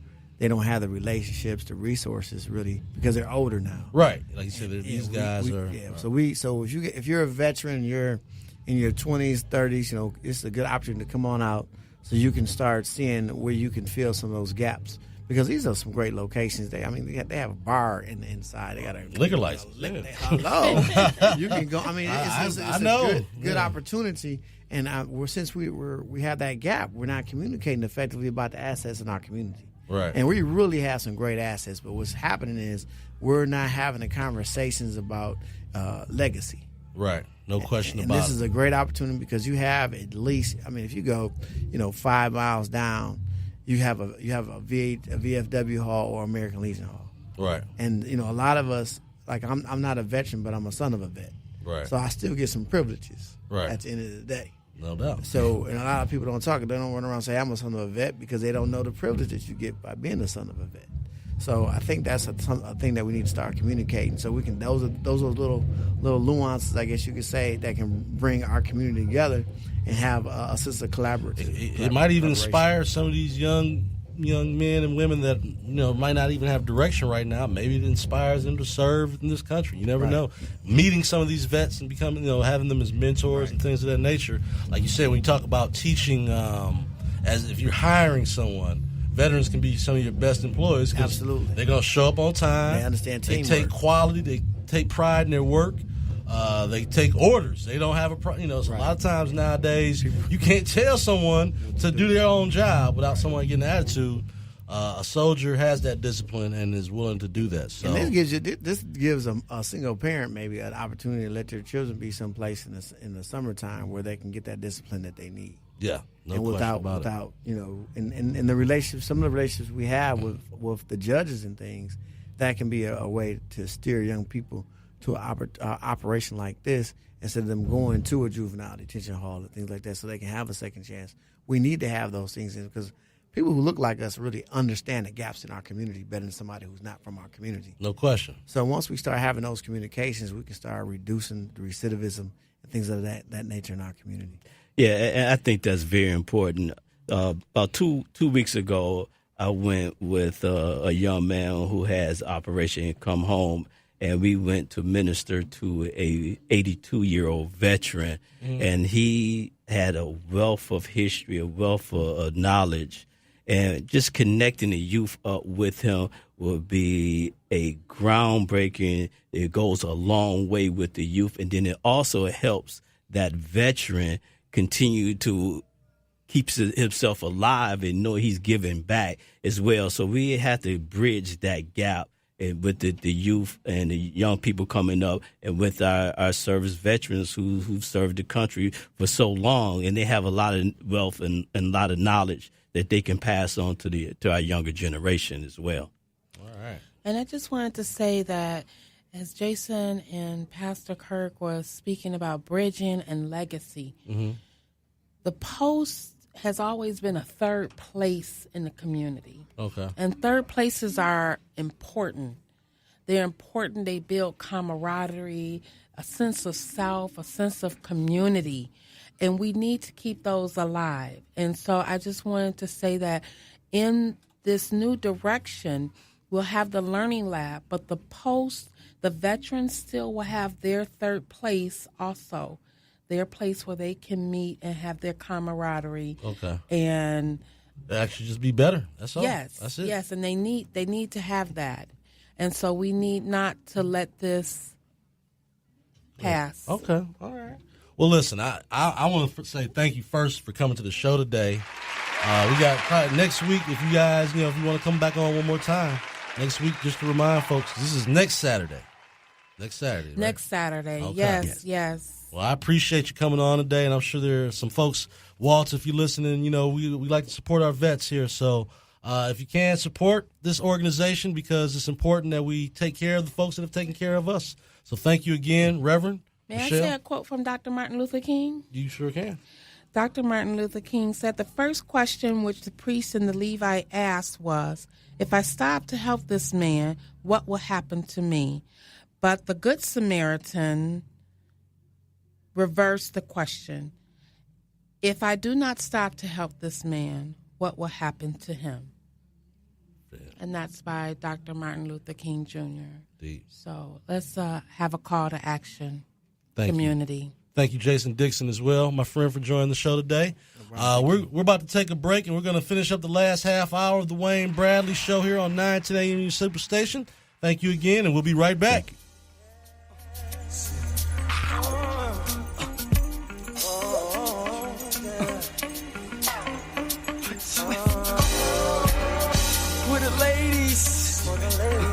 Look here, girl.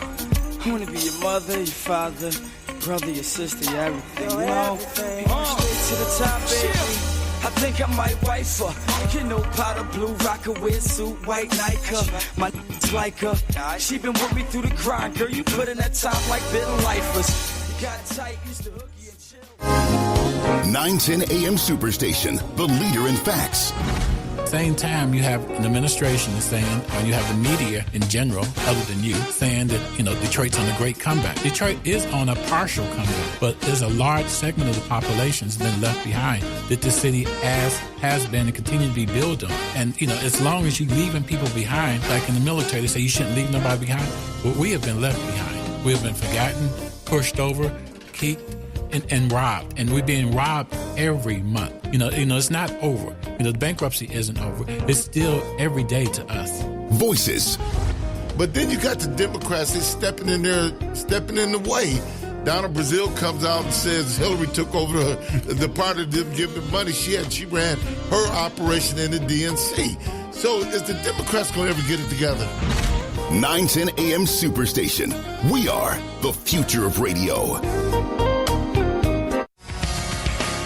Every weeknight at 9 p.m. is something new and something fresh. This is Todd Corser, and I want you to check out my show. Listen in and call every week as we explore government and hot topics. Tune in, raw and uncut. This is attorney Michael Schwartz at 910 AM Superstation, and you can hear me every Tuesday night starting at 9 p.m. Hello, Detroit. This is attorney Crystal Crittenden, and please tune in to my new show, The Truth Matters, on 910 a.m. Superstation.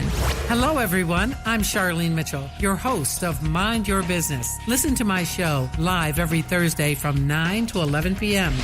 I'm Reverend Maya Lisa Reynolds, inviting you to listen to Mama Maya Speaks Friday evenings from 9 until 11 p.m., discussing education, motivation, and inspiration on Superstation 910 a.m.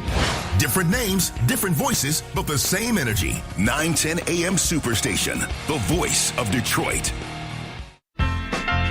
910 a.m. Superstation, the only urban talk radio station in town. Every case of police brutality against a Negro follows the same pattern. They put their club upside your head and then turn around and accuse you of attacking them. They attack you, bust you all upside your mouth, and then take you to court and charge you with assault. What kind of democracy is that? What kind of freedom is that? What kind of social or political system is it when a black man has no voice in court, has nothing on his side other than what the white man chooses to give him? This is American justice. This is American democracy. And those of you who are familiar with it know that in America, democracy is hypocrisy. Now, if I'm wrong, put me in jail. But if you can't prove that a democracy is not hypocrisy, then don't put your hands on me. 910 a.m. Superstation, the voice of Detroit. 910 a.m. Superstation is the voice of the people. Don't believe me? Just listen. 910 a.m. is constantly hot, from intense debate to the funniest commentary. 910 has it all. We appreciate the love, and we can feel the support of the city. Keep it coming. I love catching 910 a.m. news on social media. It's the way I love my news. Short, simple, and straight to the point. So when you think of 910 a.m. Superstation, we want you to tune in, call in, and don't forget to find us on social media. 910 a.m. Superstation is the voice of the people. Don't believe me? Just listen. I absolutely love this radio station. This station gets me through the work week. And we don't just show love to the callers. We see the comments and the posts too. I'm always on the go, so being able to watch all my favorite hosts on 910 a.m. mobile app is amazing. So when you think of 910 a.m. Superstation, we want you to tune in, call in, and don't forget to find us on social media.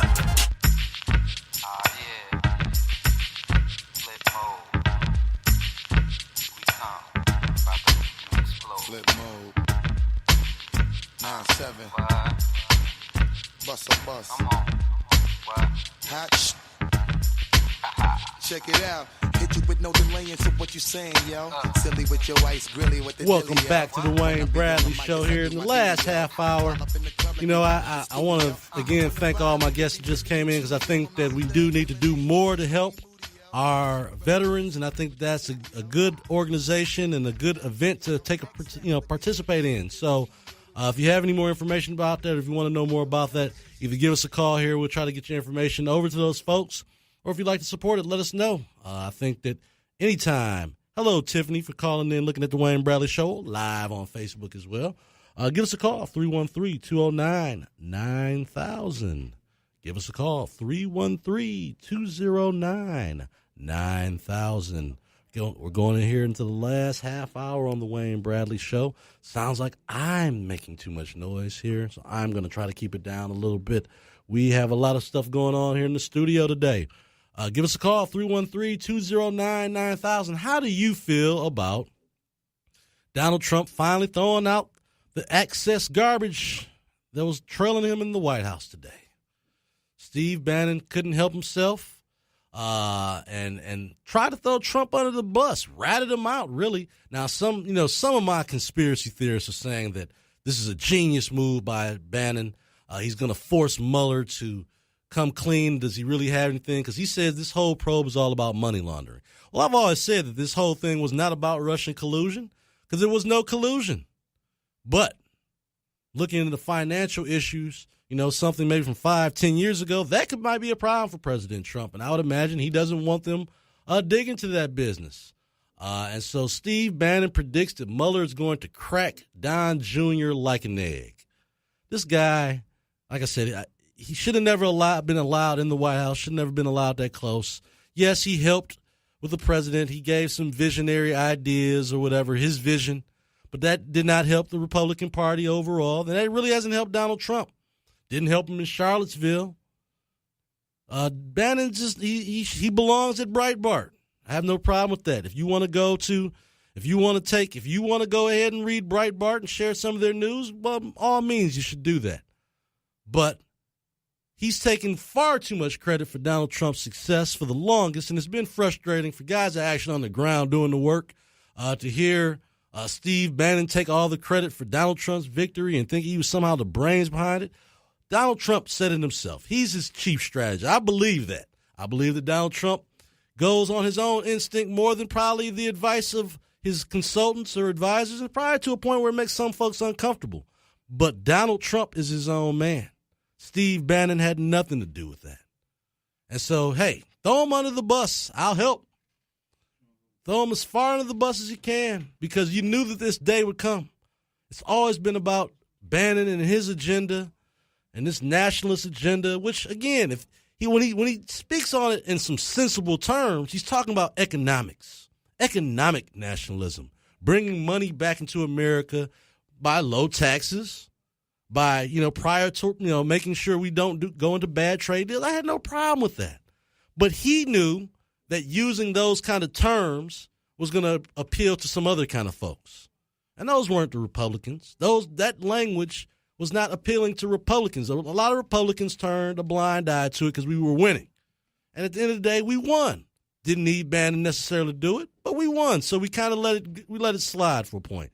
But now you see that this was all about Steve Bannon. This has always been about Steve Bannon. He wanted the glory that Donald Trump had. That's what this comes down to.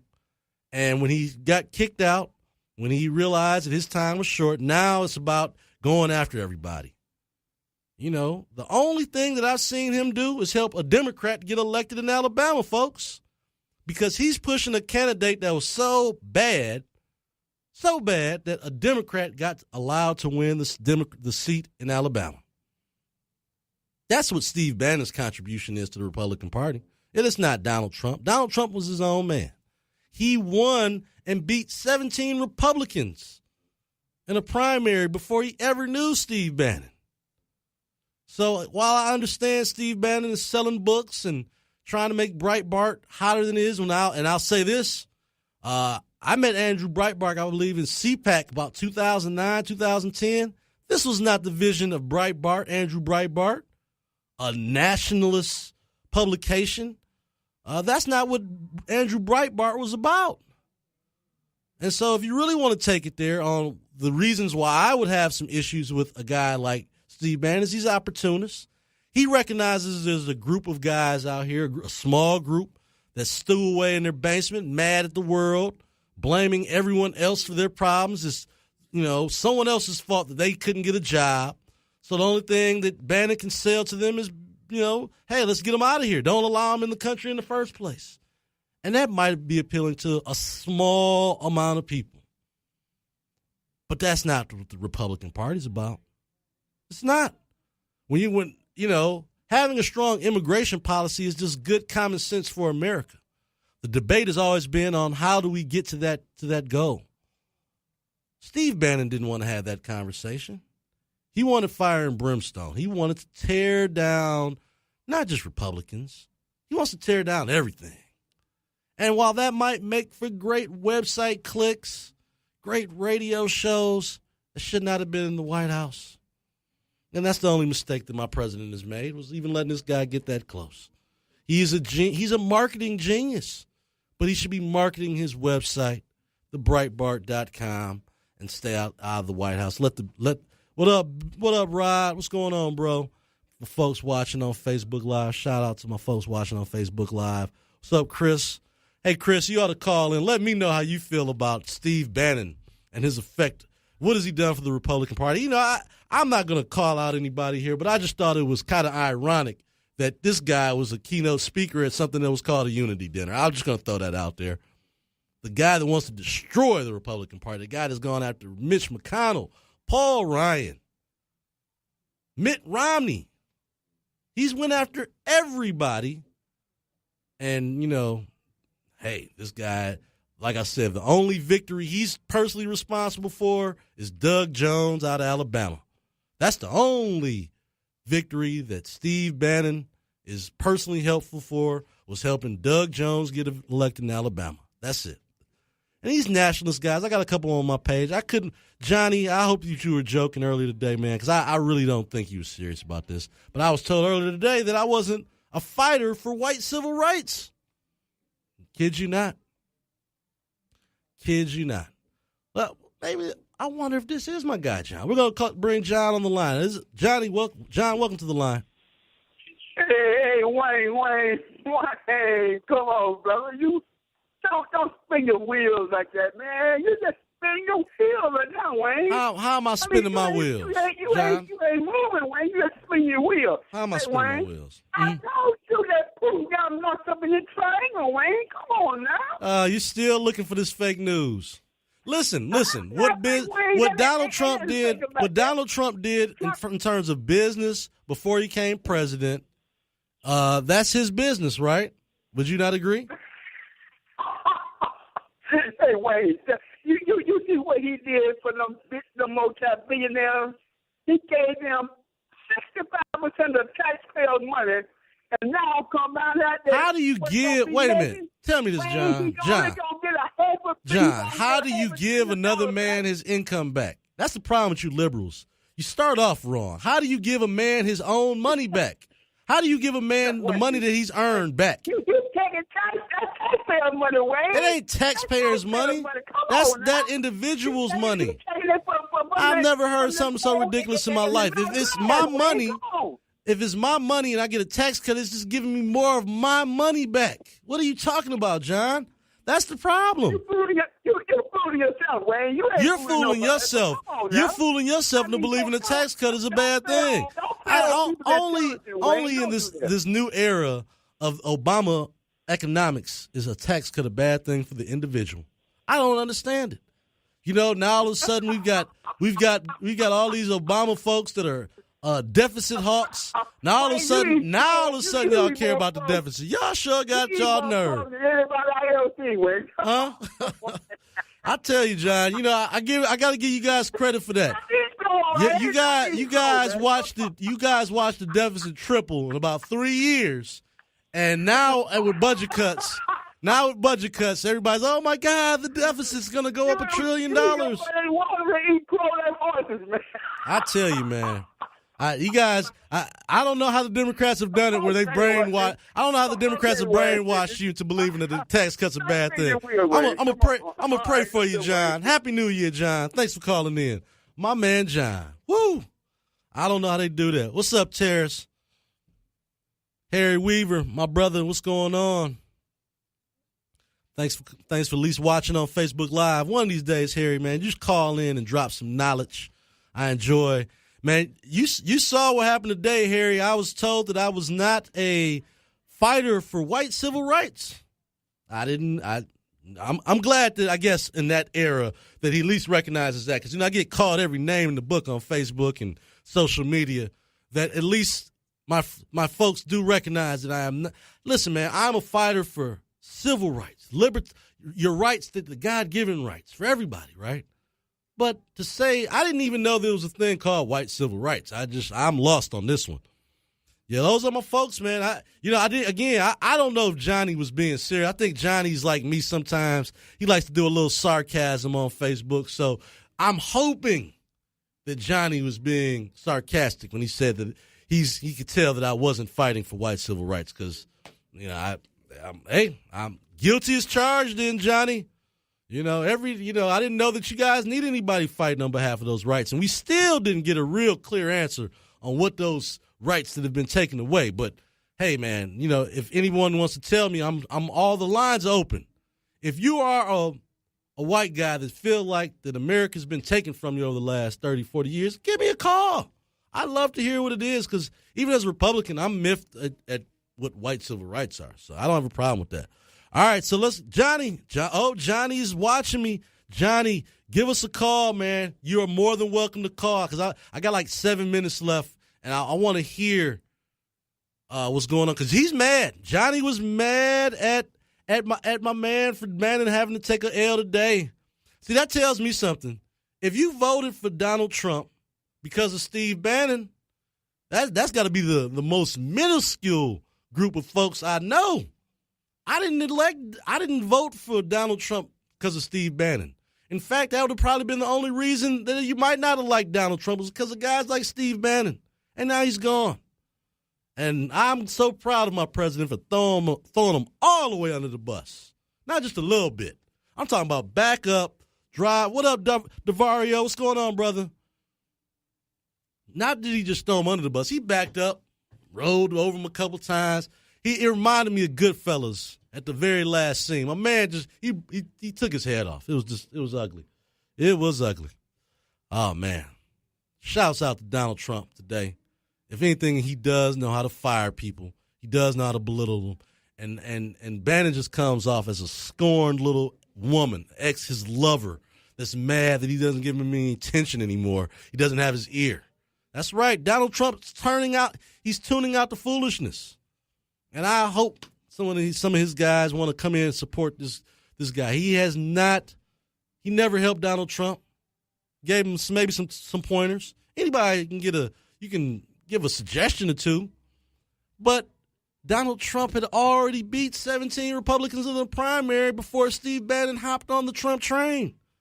Meaning that if Trump wouldn't have won, maybe he would try to attach himself to whoever won that primary. He was just being a hanger-on. That's all it comes down to. Am I lying, Harry? Am I lying? Who had heard of Steve Bannon before Donald Trump won a primary? Please tell me. Who had heard of Steve Bannon before Donald Trump became president? Nobody. He was nobody. And now Donald Trump finally has put him back into the dark web. I know Breitbart folks are going crazy over this, but listen, man. Everyone has their lane. He's no more qualified to be in there than Alex Jones. Do you want Alex Jones as your communications director in the White House? Do you want him as your liaison? Do you want him giving the president advice? No. But he's great on TV. Steve Bannon provides great content and entertainment on Breitbart. And that is what we're going to do. Stay in our lane. Stay in your lane. I do urban outreach. I don't do rural. I don't go out to the farm. I don't go out to the farmland and tell people how to do their job. Because you know what? I just stay in my lane. That's what Steve Bannon needs to do. Stay in your lane, man. Go back to Breitbart. There's a whole bunch of mad dudes that are still mad, and they're going to be mad for the next 4 years. They're mad about something. They need something to be mad about. Give them that, Steve. But keep the president out of this. You've got more shine being associated with the president than vice versa. So, accept that. Let's move on. I mean, you got your book off. This is the real reason you were trying to stick so close to President Trump in the first place. It's no coincidence that these folks are all dropping books and things like that right now. And God bless them. I mean, listen, if I worked in the White House or anything like that, I'd probably have a book too at some point. I get it. Someone's willing to give you money for your memories and your thoughts. I can't be mad at that. I'm a capitalist. I get it. But, you don't bite the hand that feeds. You never go after the person that puts you on. And Steve Bannon got put on by Donald Trump. Where's the loyalty? Why was he named the chief strategist, Johnny? Just to make the people at Breitbart happy, to keep those clicks going. That elevated his name. Yeah, he had the president's ear for a minute. But after Charlottesville, he realized this guy's giving you bad counsel, baby. He's got to go. Yes, indeed. He was giving them bad counsel. If I have an advisor and he gives me bad advice, then he's no good. And this is what Steve Bannon's legacy is. Johnny, you owe Steve Bannon, and so do the Democrats of Alabama, the biggest thank you. The only reason that we don't have a Republican in that Senate seat now is because Steve Bannon got involved in that race and decided to pick against Donald Trump. Donald Trump endorsed Luther Strange. Steve Bannon should have got on board. Alabama, y'all picked a fine time not to listen to Donald Trump, but that's neither here nor there. We'll work through that. This guy's only going to be in the seat for 2 years. We'll get him out of there at time once we have things together here. But Steve Bannon needs to focus on Breitbart and leave politics to the professionals. That's where I'm just going to leave that at. I know, Johnny, that hurts. I know that hurts, Johnny. Just leave it to the professionals. That's all I'm saying, Johnny. Breitbart is going to still pop. His name is still going to be at the top of the Google search. And that's what he wanted. I know you're going to pick up that book. I'm glad he's denouncing them too, Harry. Well, listen, again, I think that Bannon has a vision. When you talk about economic nationalism, that's okay. But using the word nationalism just happens to bring in a bunch of other jerks. That's what it comes down to. We just have to be honest about that. Even though we're talking about economic nationalism, other guys get it confused with other kinds of nationalism and brings in a whole different crowd, and that's unfortunate. But these guys have been being used by Breitbart. They need these guys to click on their website so they can sell ads. And they're the guys that, bait and click all the time. I'm guilty of sharing a Breitbart content from time to time, but at the end of the day, he relies on a certain group of people to go on there and view his website. And the only way that Steve Bannon can get these kind of crazy folks to stay on there, not everybody, I'm not saying everybody who goes to Breitbart, obviously, but the core, the guys that want to have tiki torch rallies, that's the Bannon crowd. That's not the Donald Trump crowd. That's the Bannon crowd. Maybe they can start their own little party now. All 100 of them. All 200 of them. All 1,000 of them. But that's the whole point. They're a very small group, so they have to attach themselves to something bigger. And then they want to take credit? Come on. Come on, son. It's not going to happen. They've been exposed now. Steve Bannon's ego cannot be contained, and he wanted to sell. He wanted to sell a book. That's what it comes down to. God bless him. This is America. You can do that. But he played himself, as DJ Khaled would say. You played yourself. That's what he did today. He couldn't help it. And so, listen, we're gonna come back tomorrow. I don't think we have a show tomorrow. We got a show tomorrow. We'll talk some more about North Korea. We're gonna talk about the little rocket man making his veiled threats. Now he doesn't understand that this isn't your last president or the president before that. You got somebody that is committed to a resolution. And that's not good for Lil' Kim, the rocket man. We'll be back tomorrow on The Wayne Bradley Show. You can get this show on SoundCloud. If you have iTunes, go to your podcast and look up The Wayne Bradley Show. We usually are uploaded about an hour after the show. I want to thank everyone that was listening in today. Appreciate the folks coming in to talk about the community issues. Make sure if you want to know more about this, give us a call and we'll get you connected with the right folks. It's a great project trying to help veterans here in Detroit. Thanks for listening in today to the Wayne Bradley Show on 9:10 a.m. your Superstation. Happy New Year to everyone, and I'll see you tomorrow night. Peace.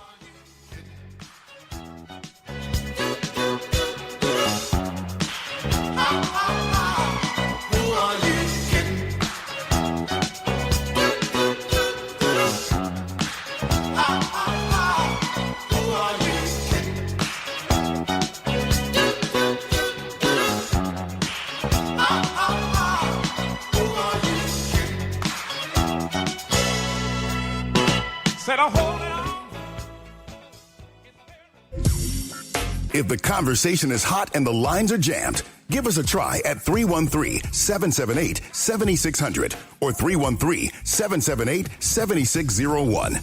That's 313-778-7600 or 313-778-7601. 910 Superstation is off the chisang. 910 AM Superstation is the voice of Detroit, and we want to hear what you have to say by any means necessary. There's always something new to talk about, and 910 AM Superstation wants to have you covered from every angle. So we're adding some familiar voices and strong opinions to the best talk radio station in town. 910 AM Superstation has arrived, and we're here to stay. We got the topics, the guests, the opinions, and the facts. From 7 to 9 a.m., we'll have the editor for the Detroit News, Nolan Finley. This is the most volatile time in the country in my professional career. And, that generates a lot of news, a lot of stuff to talk about. Followed by the one and only David Alexander Bullock from 9 to 11 a.m. The People Show, man, we bring it to you live and in full effect. The always insightful and controversial Steve Niebling from 11 a.m. to noon. And I do want to hear from you what you want to hear from me. Bankalay Thompson from noon to 2 p.m. This is the platform where we delve into the facts and informed opinion. We ask the tough questions. The Cliff Russell Show from 2 to 4 p.m. I don't care how much you know until I know how much you care. Spud from 4 to 6 p.m. Detroit's only African-American talk station, 24/7 Spud is here. Whatever you need, it's right here on 910 AM Superstation. The future of radio.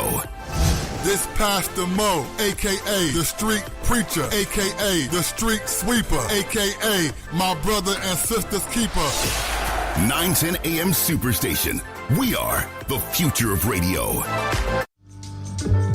910 AM Superstation, the leader in opinions.